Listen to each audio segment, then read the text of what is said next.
Chers amis internautes, bonsoir. Bienvenue une fois encore à ce rendez-vous hebdomadaire de décryptage de l'actualité avec Clément Adeoti Adéchian, chroniqueur analyste politique, promoteur du groupe de presse ESAE. Avec lui, chers amis internautes, on parlera de la modification du code électoral qui consacre la suppression de la Commission électorale nationale autonome Sénat. On parlera de la convocation des sénateurs pour l'installation du Sénat, du procès en lien avec la disparition de Pierre Urbain d'Anivor qui a connu quelques évolutions au cours de cette semaine. On parlera également du Bénin et du Burkina Faso qui ont lancé des patrouilles conjointes dans la zone frontalière de Koualou dans la commune de Matéré. On a vu les populations en extase. On en parlera également. On parlera également de Kémy Séba qui est détenu en Afrique du Sud, à Pretoria, depuis le 14 avril dernier. Il a comparu ce 14 juillet. Il est attendu encore au tribunal le 11 août prochain. Et puis, en fin d'émission, avec notre spécial arbitre ESAE, on parlera de la Coupe du Monde. Il nous donnera son commentaire, ses opinions sur cette Coupe du Monde en général. Pour conduire cet entretien, comme à l'accoutumée, je suis avec Zakia Tlatoudji. Bonjour. Bonjour, Kader. Merci d'être là. Clément Adeoti Adéchian, bonjour. Bonjour, Kader. Merci pour la disponibilité constante. Merci. Cette semaine, le Bénin a vécu beaucoup. Kader, vous venez de faire le point des différents sujets qui seront abordés dans Point Levé aujourd'hui. Première question et premier sujet à l'ordre du jour, la Commission électorale nationale autonome. La question, supprimer une institution électorale par une loi votée à l'unanimité, est-ce une réforme ou une mise en parenthèse de la démocratie béninoise, M. Clément Adéchian? Bonjour, Zakiat. Oui. Bon, on a suivi ce qui s'est passé avec la Commission électorale nationale autonome. Non, moi je ne parlerai pas de suppression de cette commission, je parlerai de mise en somnolence. Et pour cause, nous n'avons plus d'élections organisées. Nous avons des élections qui sont organisées maintenant à chaque 7 ans.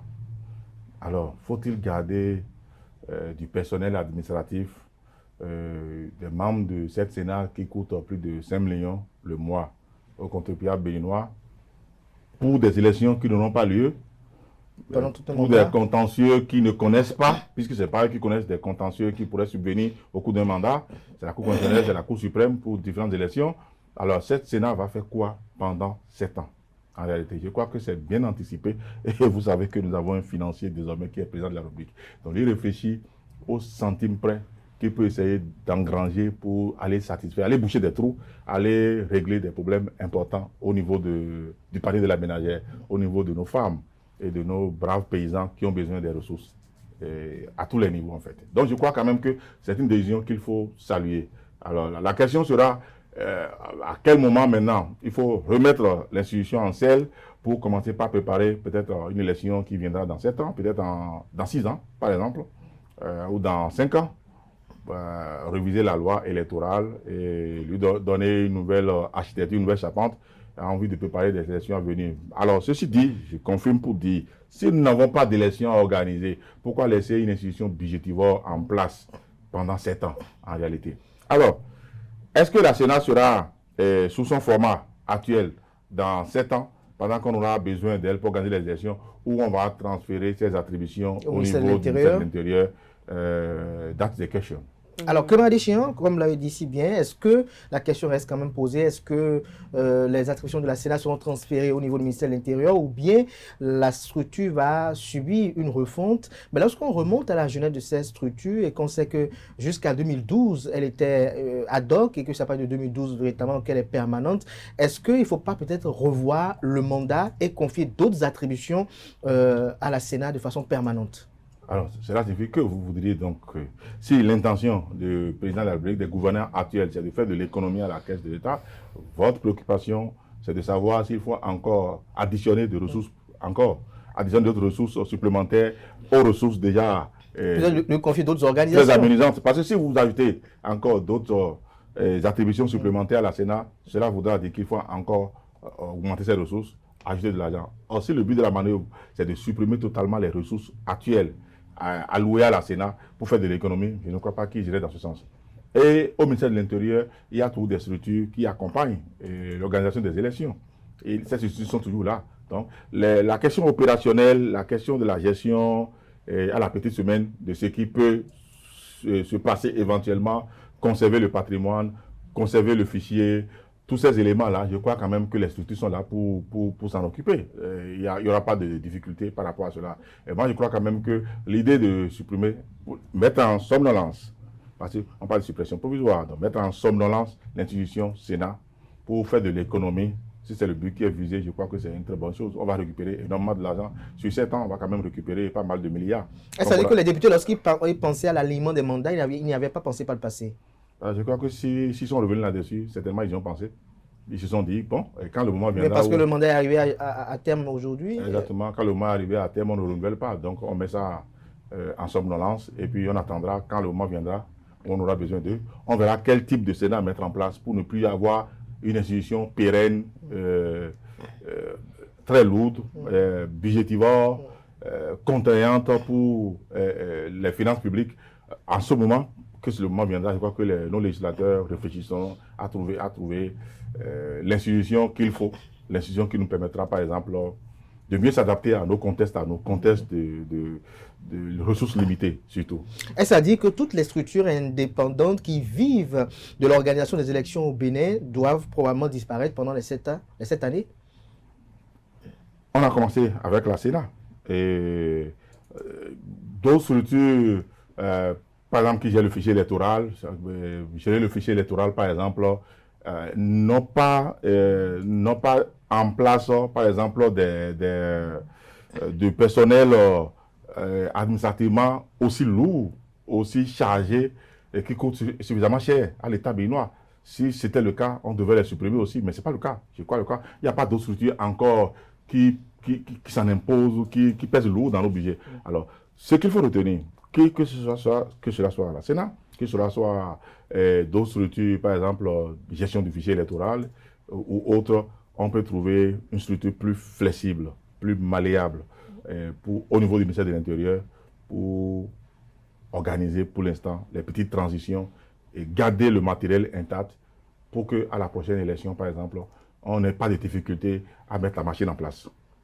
Alors justement, les agents de la Sénat aujourd'hui sont mis à la disposition de l'administration publique. Qu'en sera-t-il vraiment? Une institution, entre parenthèses, des agents dispersés. Si on revient dans quelques années pour sortir l'institution de la parenthèse, comment ça va se faire? On les ramène. On les rapatrie. Ils reviennent encore s'ils sont utiles.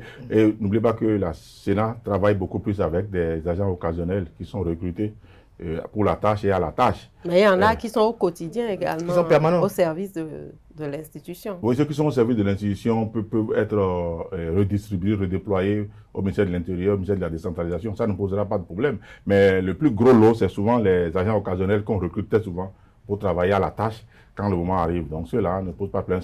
Et ceux qui sont nommés politiquement par les organes politiques, l'Assemblée nationale et la présidence de la République, c'est eux qui ont eu le mandat qui est échu actuellement. Donc ça, ce n'est pas un problème parce qu'on ne renouvelle pas le mandat. Et, le président de l'institution est déjà casé. Il est parti de la Sénat au Sénat. Ça va bien. Il n'y a pas de souci pour l'éternel Sakalafia. Je crois Pourquoi éternel Sakalafia? Vous estimez que son parcours est jonché de... Il a un parcours très élogieux. Il faut reconnaître quand même que depuis que moi je suis tout petit, j'ai toujours connu Sakalafia aux prises avec les combats politiques et des nominations politiques. Et, je crois que c'est un brave monsieur dont il faut saluer quand même le parcours.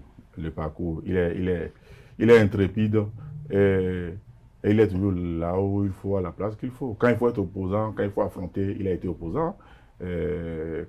Quand il faut s'allier, il sait s'allier. Donc, quand il faut bondir du pied droit sur le pied gauche, il est très agile en politique. Il sait le faire. Pas de l'agilité. Il fait les bons combats. Je crois que faire le bon combat et garder l'essentiel de la victoire à la fin, je salue l'éternité de M. Sakalafia. Alors, je vais vous prêter justement votre transition. Vous prêtez une de vos phrases pour faire la transition parce qu'on va passer là de la Sénat, commission électorale. Au Sénat au Sénat, justement, et vous parlez de Sakalafia qui parle de la Sénat pour le Sénat. Et justement, le Sénat s'installe. Une chambre, pourquoi faire fondamentalement? C'est vrai qu'on en avait parlé ici rapidement, mais là, on entre de plein pied dans l'installation de l'institution? Oui, première chose, dans toutes les grandes démocraties que vous connaissez, vous avez toujours une chambre basse et une chambre haute, naturellement. Vous avez toujours une double possibilité de légiférer, une double législation pour permettre aux citoyens d'avoir la certitude que la loi qui est votée est pour le bien, concourt au bien de la nation et au bien des citoyens. Alors, ça, c'est la première chose la plus importante. La deuxième chose est la vacance politique qui est décrétée. Il faut bien une institution pour surveiller ce moment de vacances, pour que ça ne parte pas dans tous les sens. Ce n'est pas facile de demander à des partis politiques qui ont déjà l'habitude de vociférer tout le temps, de critiquer, de dénoncer, de pouvoir se calmer. Il faut quelle institution pour rappeler à l'ordre, pour Là, tempérer. Vous faites recours à la trêve politique, c'est bien ça? Absolument. Il faut une institution pour rappeler à l'ordre, pour tempérer, pour organiser. Alors, de facto, toutes les grandes démocraties fonctionnent avec deux chambres. Je crois que le Bénin fait partie pratiquement des derniers pays à n'avoir pas cette chambre-là. Même le Togo voisin nous a dépassé. Le Togo a des sénateurs depuis un bon moment. Nous, on n'en a pas. Maintenant, on a nos sénateurs. Et ça sonne bien d'être sénateur. Désormais, nous avons aussi dans nos communautés avoir des sénateurs. Alors, déjà, on s'est aligné. Et deuxièmement, pour l'équilibre et le fonctionnement de la démocratie, d'avoir les deux chambres qui marchent, l'autre chambre qui légifère, l'autre chambre qui fait la vérification, la contre-vérification et l'équilibre pour assumer l'équipe de la terreur. Et puis pour finir, je crois quand même que pour gérer la trêve, cette vacance politique, il faut bien une institution pour surveiller, pour faire l'arbitre. C'est nécessaire. Comme Adéchian, vous le dites si bien, vous l'avez bien exposé, mais certains observateurs estiment qu'il y a un contraste, c'est-à-dire que on sent que la politique actuelle est dans une démarche de rationalisation des ressources publiques. Là, par exemple, on supprime momentanément le Sénat pour des raisons de rationalité pour maintenant... On a supprimé la Sénat. Oui, et la Sénat, autant pour moi, alors que le Sénat, lui, il est en train de vouloir voir le jour, qu'il y a une nouvelle institution. Rien que pour son installation déjà, les parlementaires ont voté 100 millions, on s'interroge de savoir combien sera alloué à cette institution comme budget. Est-ce qu'il n'y a pas une sorte de dichotomie, c'est-à-dire on veut rationaliser, mais en ce moment on crée d'autres institutions, quand bien même certains pensent qu'on aurait pu conférer certaines de ces attributions confiées au Sénat à la Cour constitutionnelle pour la renforcer davantage, puisque pendant 7 ans, il n'y a pas d'élection et donc il faut vraiment qu'elle soit aussi beaucoup active, cette Cour constitutionnelle. Alors je crois que vous le dites si bien. Il n'y a pas, par exemple, essai de budget, il n'y a pas essai de dépenses de nos finances. On a supprimé la Sénat, qui est une institution vraiment budgétivore, avec tout ce que cela nous coûterait pendant les 6 années à venir pour le Sénat. Cela signifie que déplacement de budget, ça peut aller déjà, il n'y a pas de problème pour ça. Maintenant, deuxième chose, le Sénat est une institution obligatoire pour le Bénin, si nous devons avancer comme toutes les autres démocraties du monde, si nous devons fonctionner comme toutes les autres démocraties qui ont besoin d'avoir les deux chambres qui fonctionnent normalement. La Cour constitutionnelle, comme dans tous les pays, comme au Sénégal, où vous avez le Conseil constitutionnel, comme en France, où vous avez le Conseil de l'État, ça n'empêche pas qu'ils ont leur Sénat, ils ont l'Assemblée nationale. Et à chaque fois que la tension est si vive au niveau de l'Assemblée nationale, il faut avoir l'espoir que, au niveau du Sénat, les adversaires seront tempérés et que ce qui est épars sera à l'Assemblée. Et je crois que c'est très important. On ne peut pas comparer la Sénat, une institution qui organise les élections, c'est utile, c'est vrai, parce que ça sera mis en place, qu'on le veuille ou non, à une autre institution, par exemple, comme le Sénat, qui rentre dans le fonctionnement, dans le dynamisme de notre démocratie, pour que les choses soient juste mises en place. Vous avez employé une expression tout à l'heure, vous avez parlé de budgétivore par rapport à la Sénat. Certains pensent que cette institution n'est pas budgétivore, elle l'est qu'elle demande de gros moyens que quand il y a organisation des élections. Lorsqu'il n'y a pas organisation des élections, il n'y a pas d'activité majeure, donc il n'y a que les salaires, que les citoyens... Ceux qui ont dit ça, on fait un très mauvais calcul. À la Sénat, vous savez combien sont nommés par l'Assemblée nationale, combien par le pouvoir? Il y a des membres permanents, politiques, il y a des membres politiques permanents. C'est les politiques qui sont casés. Je dis, il y a des... Qu'ils soient casés ou pas, vous savez combien ils coûtent par mois au budget national? Mais ils sont payés comme un député, par exemple. S'ils sont payés comme un député, et pour une institution qui ne fait plus rien pour l'instant, alors à quoi ça sert? de payer des personnes, de payer des hommes politiques. Non, je ne dirais pas qu'ils sont casés, des hommes politiques qui ont été proposés à une fonction. Alors, à une fonction aujourd'hui qui est mise en somnolence, qui est mise en veilleuse, alors qu'on doit continuer de les payer. Alors, je crois que même si ça ne fait pas le même effectif, déplacer, passer de 7 personnes, membres de la Sénat, pour 25 au niveau du Sénat, je crois qu'effectivement, l'effectif n'est pas pareil. Le chiffre est plus conséquent au niveau du Sénat, sauf que ici, le Sénat est une institution qui manquait au Bénin. Et c'est une nouvelle institution. Une institution qui manquait au Bénin, qu'il fallait installer pour qu'on s'aligne au même niveau de démocratie que les autres. Parce que vous avez quand même, nous sommes évalués à chaque niveau par des institutions spécialisées à cet effet, qui découvrent dans les rapports chaque fois qui ne comprennent pas pourquoi le Bénin n'a pas encore le Sénat depuis tout ce temps-là. Je crois que pour l'instant, au niveau de ces grandes institutions, c'est un nouveau point que le Bénin marque comme ça avec absolument, et de notation. Le Bénin, aujourd'hui, maintenant, vient parce que lorsque vous avez la double possibilité de juridiction, c'est comme dans nos tribunaux, et que vous me dites, par exemple, pourquoi ne pas supprimer la Cour d'appel et sauter directement pour aller à la Cour suprême? Lorsque vous faites ça, c'est un recul de la démocratie, ça c'est sûr. Donc, aujourd'hui, maintenant, on sait que le dossier va directement à l'Assemblée nationale, c'est voté, il y aura une deuxième lecture au niveau du Sénat, forcément. Et parfois, quand l'espoir est perdu au niveau de l'Assemblée nationale, on s'accroche au Sénat pour dire, mais sauvez-nous. Ce test-là est liberticide, ce test est dangereux pour notre démocratie. Alors, sauvez-nous, parce que nous voulons que vous puissiez arrêter la saignée. Au moins, on a de l'espoir au niveau du Sénat. Alors, 25 membres au sein, 25 sénateurs, et dont 3 anciens présidents, le président Boni Yayi, le président Nicéphore Soglo et le président Patrice Talon. Aujourd'hui, avec l'évolution de l'actualité, on en avait parlé la semaine dernière, est-ce que vous pensez, ou votre petit doigt vous dit que qui sera le prochain, enfin le tout premier président du Sénat au Bénin? Oui, j'ai vu dans les réseaux sociaux, sur les réseaux sociaux, qu'on a commencé, que certains ont commencé par faire une campagne précoce pour certains, non, que j'ai entendu. Bon, ça m'a fait sourire un peu. Ça m'a fait sourire que, bon, ça ne risque pas d'arriver. Je ne vais appeler aucun nom. Mais je vous maintiens, je vous confirme que le 30 juillet, vous allez comprendre que ce que je dis est vrai, que le président de ce Sénat-là, c'est le président Patrice Talon, forcément. Parce qu'il faut que ce Sénat parle d'une même voix avec l'Assemblée nationale qui est en place, qui est une assemblée dominante de la majorité présidentielle, avec le pouvoir qui a de la vision, et avec le Sénat qui doit s'aligner. C'est comme des planètes, ça doit s'aligner pour répondre à la même polarité. Alors si ça ne s'aligne pas, ça va partir en cacahuète. Vous imaginez par exemple qu'on mette le président Boni Yayi, président du Sénat, c'est possible, hein?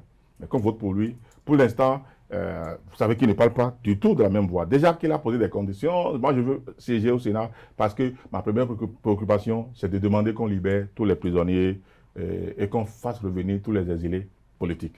Alors, si déjà lui, c'est comme ça, il pense les choses. S'il est président, naturellement, je crois que d'un coup de maillet, lui peut décider que tous ceux qui sont en prison sortent.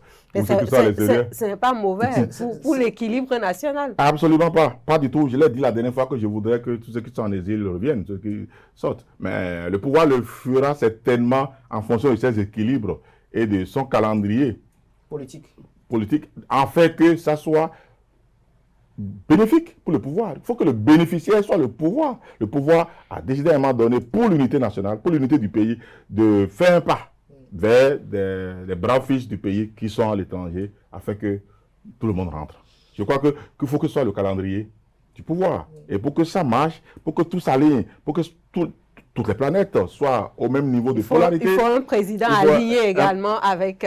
Vous l'avez vu juste le mot. C'est ça. Un président aligné. J'ai trouvé le mot juste alors. Il faut un président aligné. Un président aligné, je crois que qui connaît l'institution, qui a pensé l'institution pendant qu'il était en place et qui sait pourquoi cette institution a été mise en place pour l'instant et qui est très jeune. D'ailleurs, il est très jeune.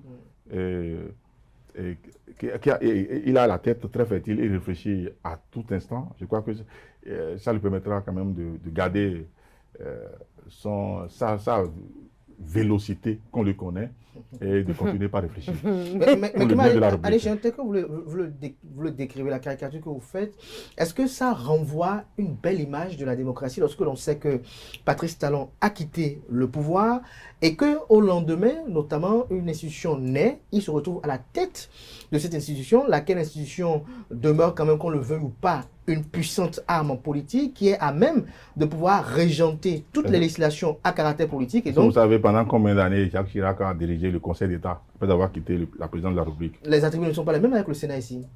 Il a dirigé, il a pu refuser, oui, n'est-ce pas? Il est président de la République, pourquoi il va diriger un Conseil d'État, par exemple? Pourquoi d'autres anciens présidents comme lui l'ont dirigé? Pourquoi le président Soglo a perdu les élections et il devient maire de Cotonou? Il n'est pas président, il devient maire de Cotonou.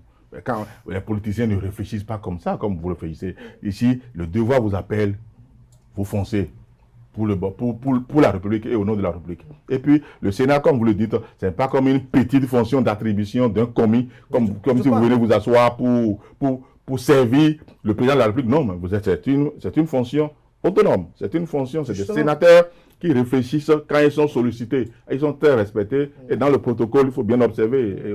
Le protocole, c'est le numéro 3. Hein, le numéro 3. En considérant que le président de la République est le numéro 1 et que la vice-présidente est le numéro 2, le président du Sénat est le numéro 3. Dans l'ordre de préséance, vous allez le remarquer tout de suite, déjà au 1er août bientôt, c'est comme ça. Donc ce n'est pas une institution de valet. Hein? Ce n'est pas une institution de valet et de garçon de course. Justement, ce n'est pas une institution de valet ni de garçon de course, mais lorsqu'on parcourt les 25 membres de ce Sénat-là, on a même aisément d'identifier tout de suite ceux qui sont acquis à la cause de Patrice Talon et ceux qui éventuellement peut-être ne sont pas pour Patrice Talon. Lorsque l'on sait que cette institution va procéder par des votes à des décisions hautement politiques, notamment pour même aller déchoir un citoyen de ses droits civiques et politiques, aller même peut-être à approuver une loi visant peut-être à amnistier ou peut-être à faire revenir tel ou tel autre, est-ce que quelque part, ce n'est pas lui qui va régenter totalement encore la République du Bénin, encore à la tête du Sénat? Le Conseil supérieur de la magistrature est présidé par le président de la République. Son vice-président, c'est le président de la Cour suprême.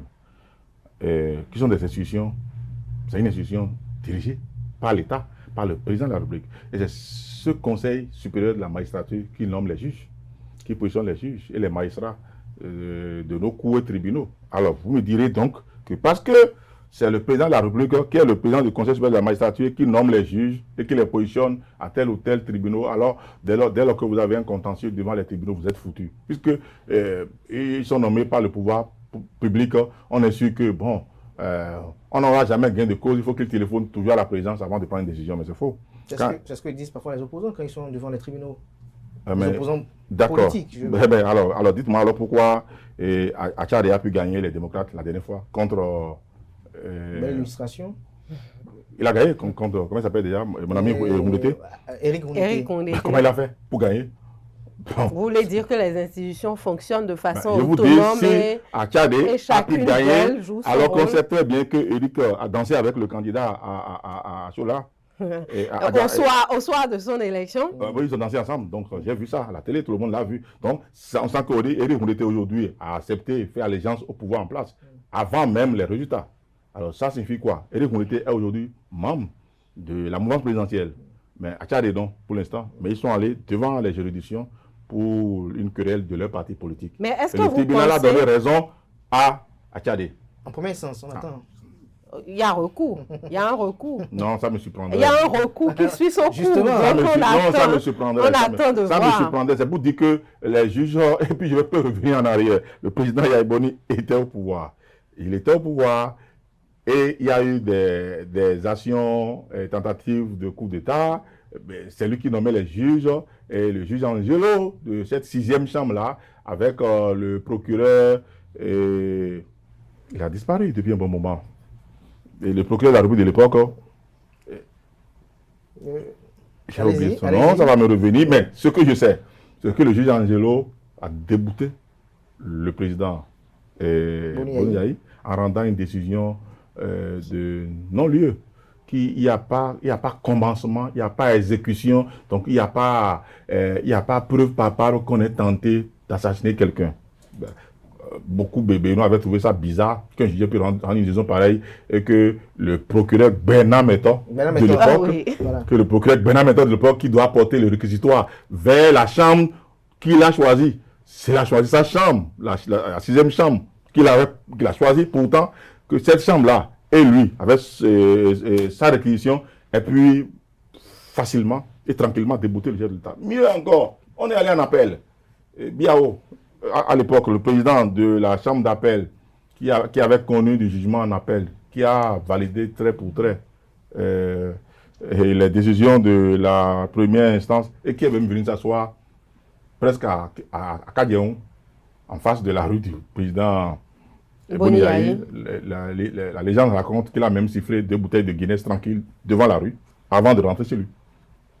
C'était pour célébrer. Non, enfin, c'était pour dire que je n'avais pas de personne. J'ai rendu une décision tranquille, il s'assoit en face de la rue, il prend 2 bouteilles de Guinness, il rentre chez lui. Tranquille. Tranquille. Alors, si vous permettez, on revient dans le sujet. Je l'ai retrouvé quelque part, par hasard, dans une gagoterie de Agoun.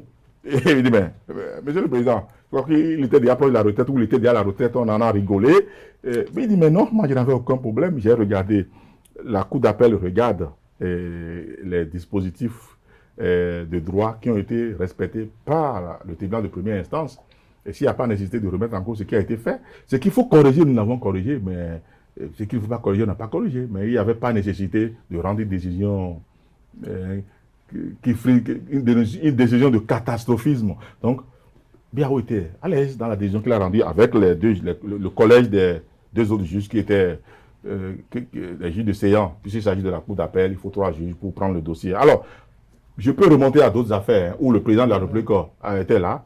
Et a été débouté. Président Soglo, pour aller encore derrière, vous devez être très jeune, en 96. Je crois que c'est lui qui avait nommé, les membres il se trouve que ici, malgré notre jeunesse, c'est nous qui posons les questions. Donc, vous permettez qu'on s'en tienne juste aux exemples que vous venez de donner et qu'on avance. Non, pour l'histoire, pour l'histoire et pour votre culture générale. C'est le groupe de Hans Oglele et compagnie qui était même Théodore Wolo, qui était à la Cour constitutionnelle au moment où le président Soglo avait affronté le président Kédougou en 96. Pourtant, la Cour a rendu une décision à éliminer des voix, près de 200 000 voix, qui ont fait perdre le président Soglo au profit du président Kédougou. Il a perdu les élections, il a fait beaucoup grand bruit. Il dit un Rouba-Javi n'abandonne pas le pouvoir. Ils sont allés même arroser la maison de Hans Oglele à la mitraillette pour les intimider. Mais pourtant, c'est une cour constitutionnelle qui était en place, mise en place par le président Soglo. Je peux encore retourner à non, on va s'en tenir à ça et avancer dans le débat. Merci pour l'histoire. Non, on ne se pas encore. Merci en tout cas pour l'histoire. C'est pour vous rappeler que ça se passe comme ça. Non, on a compris. Ceux qui sont critiques par rapport à cette institution estiment qu'il devait avoir des critères plus corsés pour la désignation des membres de cette institution en dehors des membres de droit dont leur profil n'est pas discutable véritablement. Alors, la loi au Bénin fonctionne de la même manière, que ce soit pour l'autre chambre basse que pour la nouvelle chambre haute. La loi fonctionne de la même manière, à savoir que la présidente de la République désigne, que l'Assemblée nationale désigne. Alors, vous réfléchissez aujourd'hui dans le sens où l'Assemblée nationale est monocolore. Si, par exemple, les démocrates avaient des députés à l'Assemblée nationale, on ne va pas réfléchir de la même manière. Si les démocrates étaient à l'Assemblée nationale, les démocrates auraient désigné également des membres pour ce Sénat-là. On dispose pour l'avenir. L'Assemblée nationale désigne tel nombre. La présidente de la République désigne tel nombre. La présidente de la République va désigner ses membres qui sont acquis à sa cause. L'Assemblée nationale également désigne ses membres en fonction de cette tendance. Aujourd'hui, c'est le BR et l'UPR qui ont envoyé des membres. S'il y avait les démocrates apparemment, ils vont en envoyer pour 2 mandats, puisque après 5 ans, s'il faut en désigner encore, c'est encore le BR et l'UPR qui vont désigner. Je veux bien. S'il y avait les démocrates et FCBE au Parlement, la règle aurait été appliquée, la règle de 3. Chacun aurait envoyé. Mais il se trouve qu'aujourd'hui, l'Assemblée nationale est monocolore. Donc, on constate malheureusement que le Sénat va être unicolore en fonction des membres de droit. Heureusement, les membres de droit qui viennent, qui ne sont pas toujours du même bord. Vous ne demanderez pas au président Soglo malgré son âge, au président Adrien Humbedi malgré son âge, au Robert Dossou, Théodore Wolo, ce groupe-là de venir applaudir tout ce qui sera dans cette chambre-là. Vous avez de la chance Nous avons de la chance que sur les 25 membres, on aura quand même 6 ou 7 qui ne sont pas forcément qui vont faire bouger les lignes. Les lignes. Oui, qui vont faire bouger les lignes. Ça ne sera pas ce qu'on pense en réalité. Cette chambre va discuter réellement de fond en comble des éléments de droit en profondeur, dans le sens de l'intérêt de la nation. Mais est-ce que vraiment l'institution dans le paysage législatif béninois va véritablement pouvoir contrebalancer l'Assemblée nationale? C'est lui de la manœuvre. Est-ce que vous pensez au regard? Vous venez de dire qu'il y a peut-être 5 ou 6 membres qui pourraient faire bouger les lignes pour 25 au total. Ça donne un avantage qu'on n'aurait pas à l'Assemblée nationale, à savoir que si les lignes ne sont pas bougées parce que 5 ou 6 personnes ont fait entendre leur voix, au moins, ils diront ce pourquoi ils n'étaient pas d'accord. Et nous le saurons. Et au moins, nous saurons que des personnes, des voix autorisées, ont eu quand même le bonheur de contredire un peu, d'apporter une voix discordante dans cette chambre-là où tout ne fut pas harmonieux de bout en bout. Donc, c'était un avantage pour les citoyens que nous sommes, un avantage pour Béninois que nous sommes, de constater que nous avons des personnes à l'intérieur. Je ne dis pas que les autres qui ne le sont pas, les autres qui ne sont pas forcément, que vous attribuez, par exemple, ou que vous rapprochez, bon la mal, du pouvoir en place, n'auraient pas à un moment donné des moments de faiblesse pour la République. Donc, des moments de penser du bien, de pencher du bon côté de la République pour faire des choses et faire voter des lois qui apportent bonheur et félicité à notre pays. Et je crois que ne nous trompons pas très vite. Moi, j'ai l'impression que j'ai la bonne appréhension et mon petit doigt, j'ai confiance, mon petit doigt me dit que cette chambre... il lui arrive aussi à ce petit doigt de ne pas avoir de réponse à des préoccupations. Ce petit doigt me dit que cette chambre va quand même bien jouer le jeu de l'équilibre pour le bonheur de notre démocratie. On peut passer au sujet suivant maintenant, quitte à revenir éventuellement, s'il y a d'autres éléments d'analyse. On pourrait parler cette fois-ci du gros dossier du procès d'Anivor qui revient sur scène après plusieurs années. Aujourd'hui, il y a eu quelques rebondissements par rapport à ça. Dernièrement, vous l'avez dit, je crois que c'était votre petit doigt aussi qui disait que ce n'était pas évident que ce procès-là, mais là, on a des rebondissements. Quelle appréciation? Je suis sûr qu'on a des rebondissements. Alors, je vais parler des éléments nouveaux. Je vais parler comme l'avocat. Des éléments nouveaux au dossier. Je vais parler comme l'avocat de la défense qui a écouté les réquisitoires du parquet et à la fin, qu'il a l'impression que le procureur n'a rien suivi de tout ce qu'on a dit de ce dossier depuis des années. Qu'il a l'impression que lui vient de découvrir un nouveau dossier en fait. Mais je ne dis pas que ce qu'il a dit était vrai, mais je dis que ça traduit un peu les interrogations qui resteront éternellement sans réponse. Les interrogations qui resteront sans réponse dans le dossier d'Anivor. Parce que dans ce dossier maintenant, si je vois les réquisitions, il y a Alofa qui est condamné. Et son compère à Moussou, lui, il n'a eu que quelques escroqueries dans le dossier. Donc, il prend 5 ans avec sursis. Et il y a qu'Alpha qui prend 30 ans de recrutement criminelle. Il n'a tué personne, mais il a fait la jonction entre Anivor et les meurtriers. On lui avait déjà reproché ça dans les différents procès qu'on a connus à Cotonou avant la criette, où il disait que oui, que Anivor a l'habitude de venir faire gris-gris chez lui. C'est normal que les deux communiquent ensemble. Donc, c'était la défense de Anivor. Je connais la défense de la LOFA. Je connais Anivor. Oh, il venait faire gris-gris chez moi. Je suis un charlatan.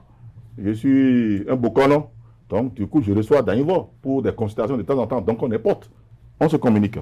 Donc, on peut trouver nos communications ensemble. Alors, il aurait présenté aux assassins pour des mobiles d'argent, ceux qui ont tué Anivor, un certain Ibo, qu'on n'a pas retrouvé, et avec son complice qui sont portés disparus. Alors, tant qu'on n'a pas ces Ibo qui ont tué, et qu'on n'a pas son complice qui sont dans la nature, qui sont portés disparus, que c'est les noms que nous avons aujourd'hui, mais qu'on a que celui qui a fait qui a joué les entremetteurs pour conduire Anivor, Alofa, notamment qui prend 30 ans de réclusion criminelle, Ça, c'est qu'on est revenu à la case de départ. C'est Alpha qui a été condamné dans le dossier. C'est le seul qu'on a présenté. Dans ce procès, il y a eu des rebondissements. À tourner, à retourner, revenir à la Pendant criette. 16 ans, quand même. Retourner à la criette. Donc, case de départ, qu'est-ce que vous appelez rebondissement? Même personne qui est condamnée, qu'on connaît depuis le début de l'affaire.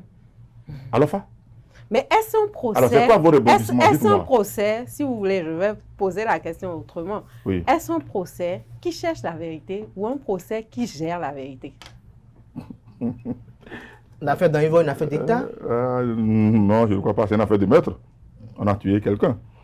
Pourquoi on l'aurait tué? Disons que une affaire qui cherche la vérité introuvable. Ou une affaire qui cherche la vérité au mauvais endroit. Ou une affaire qui gère la vérité. Ou une affaire qui cherche la vérité ou qui ne sait pas où se trouve la vérité en fait. Parce qu'Alpha va toujours crier qu'il est innocent dans cette affaire. Mais là, il s'en sort avec... Pas si innocent de toutes les manières que ça. Puisque de toutes les manières, si ce qu'il dit est vrai, qu'il est aussi gourmand que ça d'accepter d'enterrer le corps chez lui. Puisqu'on a trouvé le corps dans sa maison. C'est un criminel. Qu'on le veuille ou non. Qu'on condamne Danivor, c'est un criminel. Qu'on condamne à Alpha. Alpha, c'est un criminel. On a trouvé, les expertises ont prouvé, les parents ont contesté, on est allé refaire. Et d'autres expertises, pas les expertises étrangères, allemandes notamment, qui ont confirmé que c'était Danivor qu'on a retrouvé chez Alpha. Alors, dès lors que on retrouve le cadavre chez toi, et que les appels téléphoniques ont montré que tu as des injonctions, tu as des connivences avec la personne qu'on a trouvé chez toi, tu es un meurtrier. Ben, ce qu'il lui dit, d'accord, j'ai été mis en association pour aider à un moment donné, mais ce que j'ai trouvé, c'est déjà un cadavre. Je ne sais pas comment c'est arrivé. Pour l'argent, moi j'ai accepté jouer le rôle, mais ce n'est pas moi qui ai tué.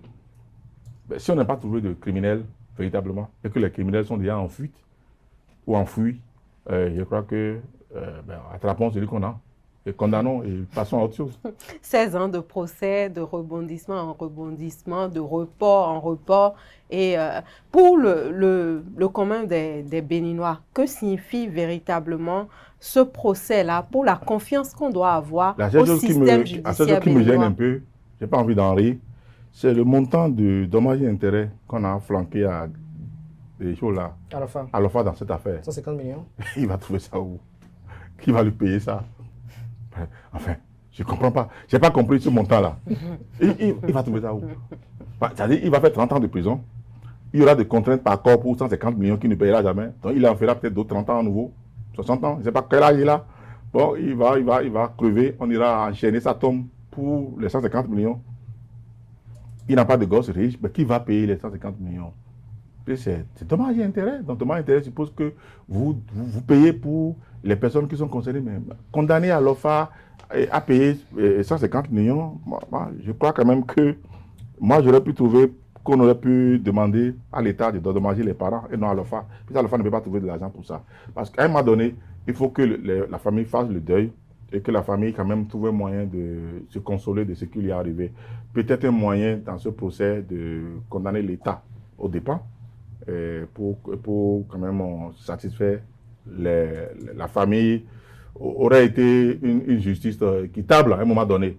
Mais où est-ce que on sent va-t-il trouver autant de ressources pour... Même si on le condamnait à 1 million, il ne trouverait pas. Mais 150 millions, il va trouver ça où? Alors, vous n'avez pas répondu à ma question. Pour les Béninois, voilà, il avait fait pour l'argent, peut-être qu'il y en avait en stock encore. Il va trouver ça. Il y en a en stock encore. Il s'est enfui à Lomé, il est revenu parce qu'on ne lui a pas, on lui a pas remis ce qu'on lui a promis pour lui faire traverser les frontières. L'enfant est déjà parti du Bénin. Il s'est fait rattraper et il est revenu. Il était en prison, il s'est évadé d'une manière ou d'une autre. Bon, il dit qu'il espérait qu'on allait lui remettre de l'argent là-bas pour vivre. Et comme il n'a pas trouvé l'argent, il est revenu encore. Ouais. Peut-être que c'est l'âme de Danivor qui le perd. Pour se le mettre en prison. Donc, franchement, ce procès est trop bizarre. Oui, mais pour la confiance du Béninois au système judiciaire, qu'est-ce que vous en pensez au regard de ce procès? Est-ce que le Béninois peut continuer à avoir suffisamment confiance au système judiciaire? Oui, bien sûr, bien sûr, bien sûr. Bien sûr, je crois bien sûr. Vous savez, il y a toujours difficulté à démêler certains écheveaux. C'est compliqué. En réalité, vous suivez les enquêtes criminelles à la télé, il y a des meurtres où... Il y a des enquêtes impossibles, c'est ça? Impossibles ou qu'on ne peut déceler peut-être que... Et ça, c'est 30 ans après. Il y a des gens qui ont été condamnés en prison. J'ai suivi la dernière fois aux États-Unis un monsieur qui a fait la prison. Il est mort. Je crois qu'il a été condamné en 1973. Il est mort et c'est maintenant que la technologie a pu reconstituer par les ADN que ce n'était pas lui, le criminel. Mais il criait, il clamait son innocence, personne ne l'a écouté, on l'a condamné, il est allé dans le couloir de la mort, ingestion létale, on l'a condamné à mort. Mais il a toujours crié que ce n'est pas moi. Maintenant, il a été découvert que ce n'est pas vraiment lui. Vous savez, il y a des affaires comme ça. Hein. Danivo en fait partie certainement. Peut-être qu'un jour, on va finir par découvrir qui a tué réellement Danivo. Et les circonstances réelles. Et les circonstances réelles de son décès. Puisque pour l'instant, on n'a pas le Ibo. Il y a des pièces qui manquent au puzzle. Oui, il y a des pièces qui manquent. Peut-être le jour où on mettra la main sur le Ibo, il nous dira réellement pourquoi il a tué Danivo et à quelle fin. Qu'est-ce que Danivo lui devait, qui ne pouvait pas lui rembourser, qui méritait vraiment qui le passe à la potence. Donc on finira par savoir. Constater que dans toutes les républiques du monde, il y a des affaires compliquées. Et le tribunal a pu trouver quand même le corps de Danivo, corps de la personne, le corps du maître. On a trouvé la personne qui est tuée dans la maison de quelqu'un. On a eu des accointances. Il a avoué que je connais effectivement la personne. Il a reconnu que j'ai mis en lien avec d'autres personnes, mais je n'en suis pour rien. Donc, c'est déjà pas mal. Il y a une certaine évolution dans ce dossier. On n'est pas satisfait, mais enfin, prenons ça comme ça. Et on avance. On avance. Cadet, on avance vers le prochain sujet. Justement, vers le prochain sujet qui est en lien avec le Bénin et le Burkina Faso, notamment nos militaires qui ont été surpris en pleine patrouille conjointe dans la zone frontalière de Koualou, dans la commune de Matéri. J'en veux pour preuve cette vidéo assez virale sur laquelle on note quand même l'extase des populations qui saluent quand même ce retour à la normalisation des relations entre le Bénin et le Burkina Faso. Oui, vous parlez de ce qui s'est passé à Matéri. Je crois que c'est à Matéri que on a vu les populations pratiquement en transe. Non, ils n'ont pas été surpris. On ne peut pas être surpris. Ça fait partie des accords qui progressent. Je crois que c'est le côté visible de ce qui se passe entre le Bénin et le Niger, justement, que nous avons pu remarquer. Autant autre messe, cela n'aurait été jamais possible dans le contexte encore plus récent où la situation était très tendue avec l'un des États du Sahel et le Niger. Donc, alors, si on a commencé par aplanir les relations entre le Bénin et le Niger et que nous avons des difficultés que nous gérons, nous avons une frontière que nous partageons à trois, qui nous crée des problèmes avec un ennemi que nous partageons ensemble, je crois que dans les différents accords militaires qui sont mis en place, on en a parlé ici, il faut commencer déjà par travailler à traquer ensemble, avec nos différents moyens que nous avons, les terroristes. Je crois que c'est ce que nous avons constaté. Donc ça ne nous surprendrait pas que la prochaine patrouille mixte qu'on verrait, ce serait du côté de Malaville, avec le Niger et le Bénin.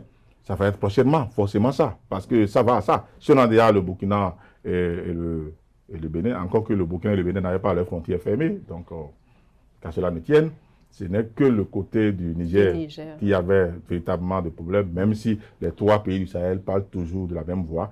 La preuve, nous avons débloqué la situation avec le Niger. Aujourd'hui, les militaires burkinabés et béninois peuvent patrouiller ensemble. Et plus vous êtes ensemble, plus l'ennemi ne sait plus de quel côté il peut se recroqueviller. Vous pouvez le traquer ensemble. Il va d'un côté, vous le traquez. Il revient de l'autre, vous le traquez. Nos divisions profitaient réellement à ces terroristes-là. Si on se met ensemble, comme on commence par le faire, je crois que ça ne va pas les endiguer. C'est compliqué. Le phénomène du terrorisme, ça vient de très loin. C'est plus vieux que le monde. Et ils ont des implications assez mystérieuses ou mystérieusement insondables. Donc, difficile de les combattre et de les endiguer, de les enrayer définitivement. Mais au moins, on peut sécuriser les populations, on peut limiter les dégâts. Et je crois que nous devons dire bravo à ce que nous avons pu remarquer du côté de Matéri. Bravo à ce que nous avons pu remarquer du côté de Matéri. Et au lendemain, tout de suite, la presse locale a émis des interrogations, notamment celles en lien avec le niveau d'évolution de la normalisation des relations entre le Bénin et le Niger. Je viens de le dire, c'est la conséquence directe du niveau d'évolution de la normalisation avec le Niger qui a généré des effets, induit des effets collatéraux qui ont permis de voir une patrouille mixte entre le Burkina et le Bénin. Sinon, il n'y en aurait pas. Voilà, il a été aussi au Burkina. Naturellement. Et ensuite au Niger. Et ensuite au Mali. Au Mali. Niger, Burkina, Mali. Oui. Donc, forcément. Donc, et les trois États-là parlent ensemble. Donc, désormais, nous avons des intérêts communs avec les pays de l'AES, en ce qui concerne toujours, surtout les terroristes. Au regard de ce que vous dites, je ne dirais pas que c'était juste une sortie symbolique, mais plutôt un geste assez fort, un signal assez fort pour montrer l'évolution des relations entre le Bénin et ses pays voisins. Et les pays de l'AES, oui. Je crois que c'est un signal assez fort, vraiment. Et un signal, effectivement, qui doit envoyer un message aux terroristes pour dire, mais ces types-là, désormais, ils sont ensemble. Donc, ce n'est plus comme avant où, quand on les attaque ici, on se refuse de l'autre côté, ils ne peuvent plus nous traquer. Ils peuvent traverser les frontières ensemble. Maintenant, on les pourchasse jusqu'à leur dernier retranchement. Avec ce qu'on a vu, à quoi on peut s'attendre dans les tout prochains jours? Ah oui, il faut s'attendre. Vous savez, ils sont têtus, les terroristes. Ne soyons pas surpris qu'ils organisent d'une manière ou d'une autre une défiance. Ils ont l'habitude de le faire. C'est des gens qui ont prêté serment de mourir pour Allah. C'est comme ça, ils le pensent. Et ils pensent qu'ils sont en train de faire le djihad, une guerre sainte. Donc, ils meurent. C'est pour aller retrouver la félicité éternelle. Et donc, ils n'ont pas peur de la mort. Donc, ils affrontent la mort vaillamment. Donc, ne soyons pas étonnés qu'ils organisent une défiance pour montrer que nous sommes toujours là, nous sommes forts. Ils n'aiment pas baisser les chines, ils n'aiment pas courber les chines. Ils aiment toujours aller montrer qu'ils sont présents. Mais je crois quand même que désormais, ils auront en face d'eux des garçons qui vont pouvoir les affronter. Ils auront plusieurs soldats de différents pays unis ensemble pour la même cause. Absolument. Alors, l'activiste panafricain ou panafricaniste, si on peut le dire ainsi, Kémy Séba, est détenu en Afrique du Sud depuis son arrestation le 13 avril dernier. Il fait face à une procédure d'extradition réclamée par le Bénin pour des accusations liées à une tentative de coup d'État. La justice sud-africaine a fixé l'examen de cette demande d'extradition au 11 août prochain, puisqu'il a comparu cette semaine aussi le 14 juillet. Alors, l'infraction reprochée à Kémy Séba, l'infraction a été commise en Afrique du Sud, à Johannesburg. Tout à fait. Donc, les Sud-Africains ont mis la main sur... Ils circulaient avec des visas expirés. Et ils ont mis la main sur un délinquant sur le territoire, avec son fils. Alors, eux, ils sont en droit, parce qu'on n'est plus à l'étape de dire est-ce qu'il est coupable ou non. On l'a jugé coupable. Donc, le problème, c'est où est-ce qu'il va faire, il va payer sa peine. Parce que les Béninois le poursuivent pour des infractions commises à l'égard du Bénin, à l'égard du droit international. Donc, les Béninois ont demandé, nous voulons le juger sur notre territoire pour les infractions commises vis-à-vis de son pays d'origine. Alors, Kémy Séba brandit quand même le passeport nigérien. Donc, en fonction du passeport nigérien, il a le droit de dire non, ne m'envoyez pas au Bénin. Je réponds du Niger aussi, je suis citoyen du Niger, j'ai le passeport nigérien. Sauf que, en temps, il y a eu un élément nouveau. Il a échangé avec quelqu'un qui prenait pour un ami, qui a diffusé systématiquement sur tous les réseaux sociaux des attaques vraiment frontales, des diatribes qu'il a eu sévèrement contre les États de l'AES et la Russie. Alors, dans cette condition, la situation de Kémy Séba change. Là où il est aujourd'hui, il a bien envie qu'on l'envoie au Bénin. Le seul endroit où il est en sécurité, où il sait qu'il vient tranquillement se reposer paisiblement dans une prison, c'est le Bénin. Parce que si jamais il met pied dehors et qu'on le libère,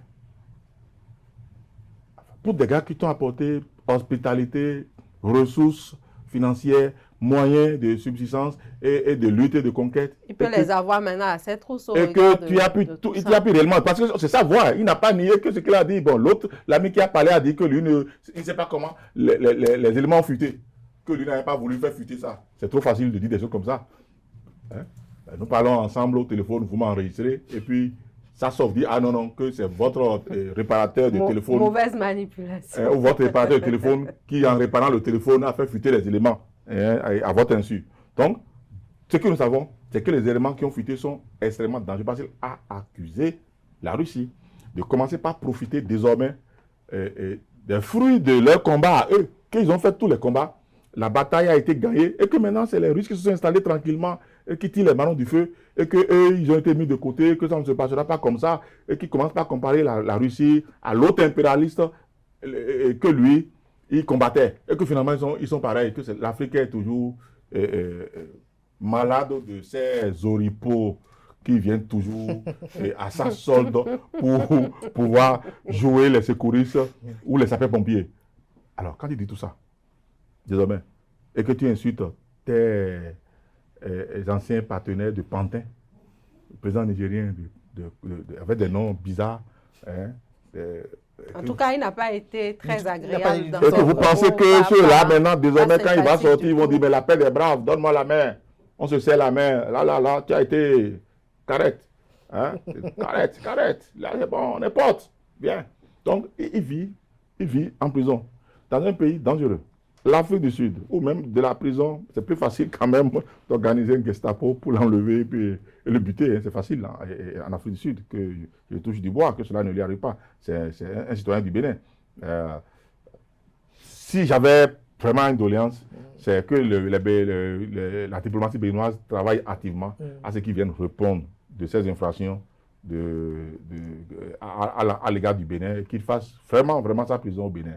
Mais l'Afrique du Sud peut refuser l'extraction. Ben c'est pourquoi chaque fois, vous voyez que l'audience a ajourné de date à date, chaque fois, parce que, bon, il faut analyser tous les faits. Est-ce que nous voulons le laisser partir ou qu'on doit faire la prison chez nous? Parce qu'il a commis une infraction chez nous. Mais Clément Adeoti-Adeshian, dites-nous, est-ce que, à regarder les faits et la... Parce qu'il fut un temps, je peux ajouter ça, il fut un temps que les avocats insistent pour qu'on ne l'envoie pas au Bénin. Aujourd'hui, ce n'est plus le cas. Les avocats demandent, même ses propres avocats demandent instamment qu'ils viennent faire la prison au Bénin. Pour des raisons de sécurité. Ah oui, pour des raisons de sécurité, ils préfèrent qu'ils viennent au Bénin parce que vu la situation et les tendances, ça grince les dents de part et d'autre. Il semble qu'on n'est jamais mieux que chez soi. Hein. Est-ce à dire, au regard de vos développements, que Kémy Séba a perdu totalement tous ses soutiens? Parce que autrefois, Kémy Séba en garde à vue, c'est souvent généralement une semaine, 2 semaines après qu'on le voit tout de suite libre, quelle que soit peut-être la façon de son interpellation. Cette fois-ci... Je ne sais pas s'il a perdu tous ses soutiens, mais ce que j'ai remarqué, c'est que depuis qu'il est en prison, des personnalités généralement avec qui il est souvent en contact, ou des partenaires stratégiques de son challenge, tels que Nathalie. Niamp. Je ne l'entends plus. Franklin Niamsi. Je n'entends plus. La dernière fois, vous les avez écoutés encore parler de leurs collègues en prison. Ça remonte à quand? C'est peut-être stratégique aussi. Hein. Pourquoi? Comme il est en prison. Non, au contraire, c'est maintenant que nous devons maintenant sortir en baroudeur pour dire maintenant libérer le panafricanisme. Il y a des discussions en sourdine. Je crois peut-être que parce que Kémy Séba les avait attaqués d'être de connivence avec Faure Singbe, puisqu'il avait critiqué l'alliance avec Faure Singbe. Non, mais il a attaqué tout le monde en fait. Il a attaqué tout le monde finalement. Il n'a plus de partenaires. Et je crois que la seule chose qui lui reste, c'est qu'on ne le laisse pas en Afrique du Sud, qu'il vienne au Bénin. Malheureusement, est-ce qu'il a perdu ses soutiens? Moi, je trouve quand même que c'est un jeune brave. Il était sur notre plateau ici, moi je l'ai écouté. Il n'est pas faux sur tout ce qu'il dit, mais il ne sait pas faire le bon combat, malheureusement. Il ne sait pas faire le bon combat. Qu'il aille, par exemple, s'extasier que les militaires prennent le pouvoir au Bénin, alors que tu n'es au courant de rien, tu ne sais pas ce qui se passe dans le pays, et que déjà, tu fais déjà une vidéo pour dire merci Seigneur pour le Bénin. Enfin, le Bénin est libéré. Quel Bénin est libéré? Tu n'es au courant de rien. Libéré aucun Bénin. Le Bénin n'avait aucun problème. Le Bénin n'a été libéré de rien du tout. Au contraire, le Bénin est en place. Le Bénin se porte bien. Le Bénin vit bien. C'est plutôt... Peut-être qu'il pensait que ces actions comme on le dit au temps de la Akbaza, Révolution, c'est plutôt ces anarchos gauchistes plutôt qui ont été rapidement mis sous éteignoir, qui ont pris la clé des champs qui ont étalé, pour certains d'entre eux. Et d'autres ont été condamnés devant la criette. Donc, il n'était au courant de rien. Il jubilait déjà que le Bénin, que nous revenions encore en arrière. Retourner en 1972. Vous savez combien d'années ça fait? 1972. Il nous retourne en 1972. Au dernier coup d'État. Alors que nous sommes en 2026. Et lui nous retourne en 1972. Le coup d'État qui a balayé le monstre à 3 têtes à Omar Egbe et Ibe Maga et Akwiti. Donc lui nous retourne encore à ça en fait. Il est tout content. Parce que désormais, il va circuler maintenant en Boma le torse, désormais au Niger, au Bénin, au Mali, libre circulation des personnes. Oui, non, libre circulation de Séba et Séba et fils et compagnie. Quelle personne est de bien? Non. Alors, un activiste est sous les barreaux et pendant ce temps, le monde s'intéresse également à la Coupe d'Afrique, la Coupe du monde de football. On va dire, je suis panafricaniste peut-être. Mais bon, là, c'est le mondial qui se joue. Nous avons le droit d'être tous panafricanistes. On n'a rien contre le panafricanisme. Être panafricain, c'est être chauvin. C'est tout à fait normal. C'est défendre sa patrie. Travailler pour le bien de sa patrie, pour le bien de l'Afrique. Que tout ce qui est bon, tout ce qui est juste, tout ce qui est légal, soit pour l'Afrique. Mais il faut le dire avec les mots qu'il faut, les mots qui s'y fait le bon combat. C'est ça, objectivement. Oui, le plus objectivement être possible. africain ne signifie pas que prendre les autres nous faire prendre des fessiers pour des lanternes. Aller prendre de l'argent pour savoir appeler chaque chose par son nom. Alors, on parle de football maintenant. C'est une semaine assez dense. On a vu beaucoup de larmes couler. On a vu des vidéos où les gens n'étaient pas du tout contents aussi. Quel est votre état d'âme en cette fin de semaine avec l'actualité de la Coupe du Monde? Je crois que la Coupe du Monde est terminée. Nous avons les deux finalistes. Ce qu'il faut remarquer déjà, c'est que c'est la première fois dans l'histoire de la Coupe du Monde, très rarement que ça arrive ainsi, que le premier dans le classement FIFA, l'Argentine, joue avec le deuxième dans le classement FIFA, l'Espagne. Donc les deux meilleurs de cette compétition, Espagne, sont en finale. Ça veut dire que ça respecte réellement l'esprit de la compétition. Et nous l'avons suivi la même chose. Et deuxième chose, nous avons suivi des entraîneurs qui ont eu des fortunes diverses, qui n'ont pas su manager leur équipe correctement quand ici, à commencer par Didier Deschamps, qui devait sortir dignement par la grande porte, mais qui a sous-estimé son adversaire. Il a joué avec l'Espagne, et il connaît la force de l'Espagne, et il a des joueurs qui étaient capables de maîtriser le milieu du terrain de l'Espagne. Il n'a pas joué avec ces joueurs-là.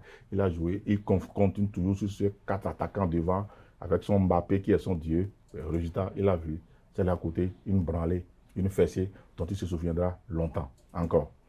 Il rentrera par la petite porte avec la petite finale qui jouera avec les Anglais. Toutes les fois, moi je regarde le football, et quand on parle de petite finale, aucun des joueurs n'a la tête à jouer une petite finale. On l'appelle petite finale. Moi je suis venu pour la grande finale, je vais jouer une petite finale pour la 3e place. Ça ne dit rien à personne. On vient s'amuser quoi. Généralement, on met les coiffeurs pour jouer la petite finale. C'est l'équipe des coiffeurs. Vous savez pourquoi on appelle ça, les coiffeurs? Non, dites-nous. D'accord. Alors, vous savez, ils ne jouent jamais, en réalité. Les titulaires sont sur le terrain, les réservistes sont toujours sur le banc. Comme ils ne font rien, en général, ils commencent par se coiffer entre eux. On ne fait rien ici. Ils s'occupent alors. Ils s'occupent à se coiffer. Alors, avec le temps, on a commencé par les appeler des coiffeurs. Donc, quand on met l'équipe B sur le terrain, pour rigoler, dans le jargon du football, on parle de l'équipe des coiffeurs. Donc, Didier Deschamps va mettre les coiffeurs sur le terrain. Les Anglais vont mettre aussi les coiffeurs sur le terrain. Entre coiffeurs, ils vont s'affronter pour la petite finale. Ça ne dit rien à personne. Heureusement, samedi 23h, les gens seront en train de s'endormir ou se préoccuper à danser ailleurs. Ça tombe bien. Vous serez en train de danser? Je serai en train de... De suivre le match? Non, de voyager, en train d'aller quelque part. Je serai en voiture, en train de traverser le Bénin, c'est sûr. Très Donc, bien. je ne pourrai pas suivre le match à l'heure là. Donc, mais la finale, par contre, c'est le dimanche. Ça va être agréable de voir l'anecdote. Il y a 20 ans. Non, il y a 19 ans. Lionel Messi avait 20 ans. Yamal avait 6 ans. C'est ça. Avait 6 mois. Aujourd'hui. Il a 39 ans. Yamal a 19 ans. Ils vont se retrouver. Il était dans un petit jacuzzi en train de prendre son bain. Et le jeune de 20 ans, Lionel Messi, était venu pour lui nettoyer le savon au visage, pour le cajoler, pour le tenir dans une opération de l'UNICEF pour faire une photo avec le petit bébé dans le jacuzzi. La photo a circulé dans la semaine.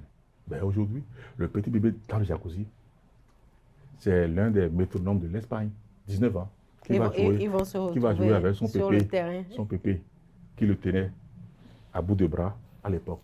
Et il faut remarquer que Yamal a toujours adoré Lionel Messi. Il a toujours pris pour son idole, qu'il a envie de lui ressembler. Pour l'instant, il n'a encore rien en commun.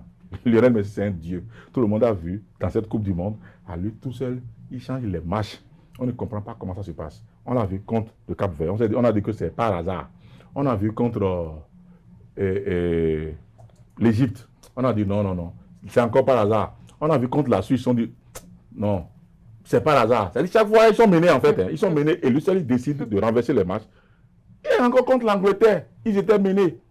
À la fin, lui seul, il prend le ballon, il fait 2 belles passes décisives et il change le match. Ce monsieur est un dieu.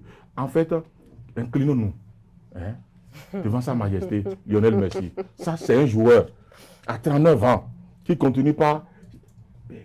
Je rêvais encore du deuxième but, en fait. Il livre le ballon qui tourne et qui va tomber sur la tête de quelqu'un qui était bien positionné et qui positionne le ballon et qui fait 2-1 pour les Anglais. Pendant que l'entraîneur anglais, qui menait 1-0, n'a pas compris qu'en face, on a une équipe qu'il faut apprendre à quadriller. Ils sont les bons joueurs et ils mettent des coiffeurs à la place des bons joueurs. Résultat, on le bachote, il rentre chez lui. Gloire à Messi, c'est vrai, mais faute à Thomas Tuchel qui prendra volontiers, comme Didier Deschamps, un rouge vif. Alors, c'est bien, vous avez commencé avec la distribution des cartons, pour Didier justement. Deschamps, et rouge pour Thomas Tuchel, qui n'a pas su manager les Anglais. Et puis dommage pour la petite finale, rouge pour la petite finale des coiffeurs, qui ne dit rien à personne. Ça, c'est par rapport au football. Et puis, permettez-moi quand même de donner un joli carton pour Lionel Messi, pour l'ensemble de ses œuvres, pour tout ce qu'il a fait. Pour le dieu du football. Pour le dieu, sa majesté, le roi Messi, pour ce qu'il fait. Et un petit carton vert également pour Yamal, qui voit son rêve devenir réalité. Il va jouer avec son papa. On verra bien. Face à l'autre. On verra bien. Et à la fin, on verra qui va l'emporter. On verra bien. On va revenir la semaine prochaine pour commenter. On appréciera la semaine prochaine et la beauté de ce match. Absolument. Du grand-père de son petit-fils, certainement. Et je vous invite, Kader n'aime pas le football, je vous invite à suivre cette finale-là, pour qu'on puisse en parler ensemble. Il n'aime pas suivre le football. Un homme à part. Un homme à part. Tout le monde n'est pas amoureux du football comme vous, par exemple. Un homme à part. Il ne suit pas le football. Alors, quand vous avez préféré commencer par la fin, on va évoluer comme ça. Absolument. On remonte à l'affaire Kemi Seba. Non, Kemi Seba, il paye le prix de sa forfaiture, je lui donne un rouge. Ça, c'est l'arbitre. Hein. Les arbitres aiment bien sortir le carton rouge. Il paye le prix de sa voyoucrasie. Malheureusement, il aurait dû être sérieux, faire son job, honnêtement. Quoi. Bon, à un moment donné, les temps sont durs. Il est payé pour faire un travail, qu'il fasse le travail pour lequel il est payé, sans s'en prendre à son pays d'origine. Surtout, sans souhaiter que les militaires viennent quand même renverser l'ordre normal, un système constitutionnel qui est au Bénin. Il prend un rouge, vraiment, comme c'est pas rouge. On a parlé également de sécurité et diplomatie au cours de cet entretien. Le Burkina et le Bénin qui patrouillent ensemble. Ça, c'est un bon carton vert. Absolument. Carton vert pour la force Miss. Et je partage un peu l'émulation, l'extase des populations de Matéré environ qui ont vécu cela. Alors, carton vert pour dire félicitations et que la lutte, le challenge se poursuive dans ce sens-là, pour le bonheur du Bénin avec ses partenaires de l'AES. Procès d'Aïvo, la vérité sans fin. J'ai pas de commentaires sur ce procès. Vous l'avez dit, la vérité enfouie ou la vérité qui fuit, ou la vérité jamais retrouvée, ou enfin le bout du tunnel. Bon, carton bleu. Je ne suis pas capable de le savoir, alors carton bleu pour ce procès. Alors, on a évoqué la question du Sénat qui sera bientôt installé pour le 30 juillet. Oui, je crois quand même que pour la Sénat qui a disparu, pour le Sénat qui s'installe, également, je trouve quand même que c'est une très bonne chose de faire disparaître la Sénat, de le mettre en sommeil pour renforcer l'institution, le Sénat, en espérant que tout sera mis en œuvre pour que ça ne perturbe pas les élections à venir, parce qu'il y aura toutes des élections au Bénin. Alors, je donne un carton bleu. Pour le Sénat. Et la Sénat. Et la Sénat, les deux. Hein. On finit d'ailleurs comme ça pour cette semaine. Les deux, un carton bleu. Carton bleu. On finit avec le carton bleu pour cette semaine et on espère se retrouver la semaine prochaine pour continuer avec le même exercice. Kader. Merci à vous, Zakiat Latonji, Clément Adéchian. Merci pour le moment partagé. Chers amis internautes, merci pour l'attention. Portez-vous bien et belle suite de programme sur EZAU TV.